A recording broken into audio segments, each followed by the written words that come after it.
은퇴 후 통장에 남은 건 이자뿐. 60대 부부의 현실 가계부.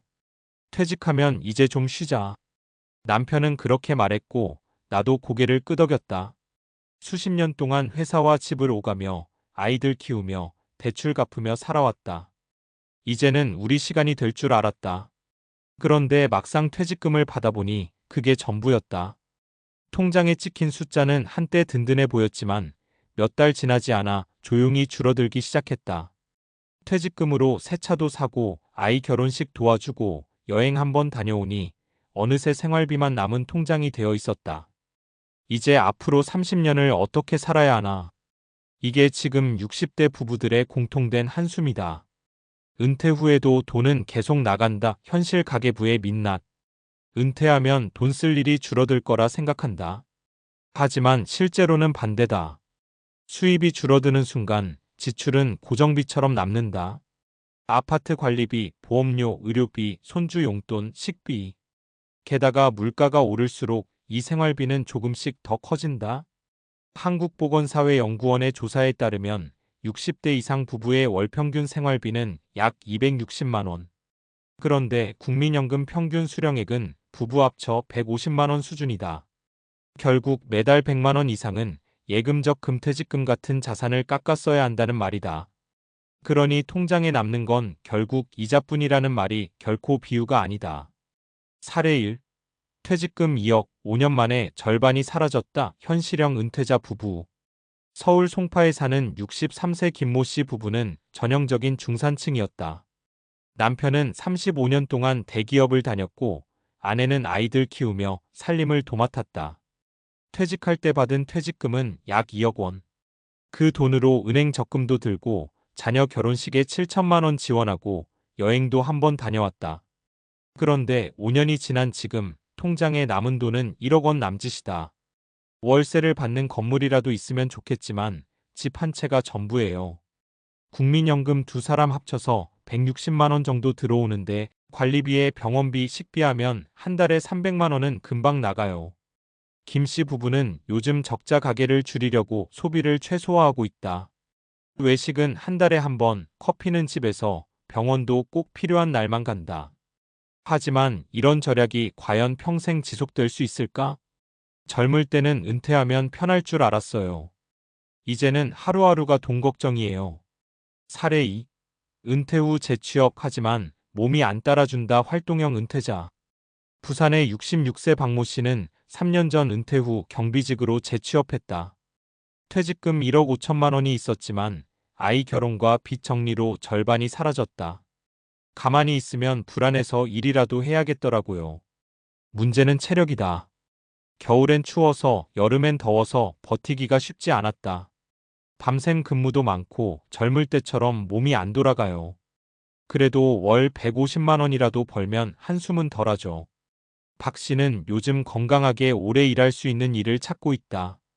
예를 들어 동네 아이들 등하교 지도, 택배 분류, 공공기관 보조직 같은 일들이다. 그는 이렇게 말한다. 퇴직이 끝이 아니에요. 돈이든 일이든 뭔가 붙잡고 있어야 마음이 놓여요. 이런 사람들은 늘고 있다. 실제로 통계청 자료에 따르면 60대 근로자 수는 10년 사이 2배 이상 증가했다. 은퇴 후 노후 일자리가 생계형으로 자리 잡은 셈이다. 사례 3. 돈보다 중요한 건 같이 설계하는 노후 준비형 부부. 전주에 사는 58세 이모 씨 부부는 조금 다르다. 둘 다 50대 초반부터 은퇴 준비 모임을 함께 다녔다. 그곳에서 배운 건 단순히 돈 관리가 아니라 노후 생활의 구조 설계였다. 이 부부는 미리 계획했다. 퇴직금은 절반을 연금형 상품으로 돌리고 집 일부를 리모델링해 1층을 원룸으로 만들어 월세 수입을 만들고 아내는 자격증을 따서 문화센터 강사로 일하고 있다. 현재 두 사람의 월 평균 수입은 약 270만 원. 크게 넉넉하지는 않지만 고정 수입이 꾸준히 들어오고 있다는 게 마음의 안정이란다. 노후에도 일거리가 있다는 건 돈 이상의 의미예요. 하루가 정해진 리듬으로 흘러가니까 부부 사이도 덜 삐걱거려요. 이 부부는 은퇴 후에도 설계는 계속된다는 걸 보여준다. 은퇴 후 3. 돈보다 리듬을 지켜라. 많은 사람들이 은퇴 후 불안을 느끼는 이유는 단순히 돈이 줄어서가 아니다. 삶의 구조가 한순간에 사라지기 때문이다. 직장이라는 울타리가 사라지면 하루의 리듬이 깨진다. 그 리듬을 돈으로 채우려 하면 결국 불안만 커진다. 그래서 전문가들은 말한다. 노후는 돈 계획과 생활 계획을 동시에 세워야 한다. 예를 들어 이런 식이다. 오전엔 산책이나 운동, 오후엔 취미나 소일거리. 하루 23시간이라도 생산적 일을 꾸준히. 일정한 사회관계 유지, 동호회, 봉사, 모임 등. 이건 돈이 없어도 가능한 구조다. 단, 그걸 유지하려면 지속 가능한 지출 관리가 함께 가야 한다. 은퇴 가계부, 이렇게 점검해보자. 다음은 재무 상담가들이 실제로 권하는 은퇴 후 가계 관리의 4단계다. 1. 생활비 구조 파악하기. 1년치 카드 통장 내역을 분석해 고정비 vs 변동비를 구분한다. 줄일 수 없는 비용 세금, 보험, 관리비는 정확히 기록한다. 이 은퇴 자산 흐름 재설계하기. 예금만 믿지 말고 연금형 상품이나 월세 배당 수입 구조를 일부 확보한다.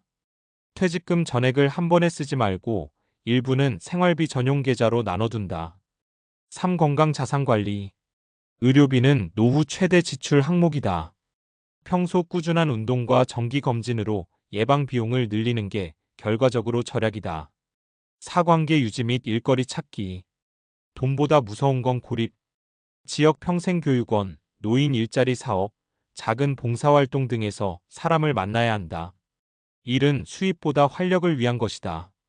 노후의 불안은 나이 때문이 아니라 준비의 부재 때문이다. 결국 은퇴 후의 삶은 얼마 남았느냐보다 어떻게 굴리느냐에 달려 있다. 퇴직금이 많아도 몇 년 안에 사라지는 경우가 허다하고 적은 돈이라도 계획적으로 관리하면 20년 넘게 버틸 수 있다. 무엇보다 중요한 건 부부가 같이 준비하는 것이다. 한쪽만 불안해하면 다툼이 생기고 서로 탓하게 된다. 같이 장을 보고 같이 가계부를 쓰고 같이 다음 달 계획을 세워보라. 그 순간부터 노후는 조금씩 불안해서 계획으로 옮겨간다.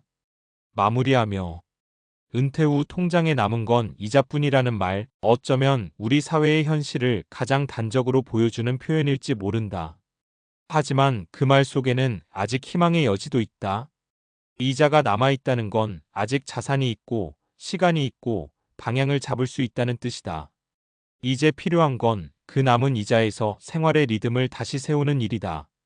은퇴는 끝이 아니라 다시 자기 인생의 경영자가 되는 시작점이다.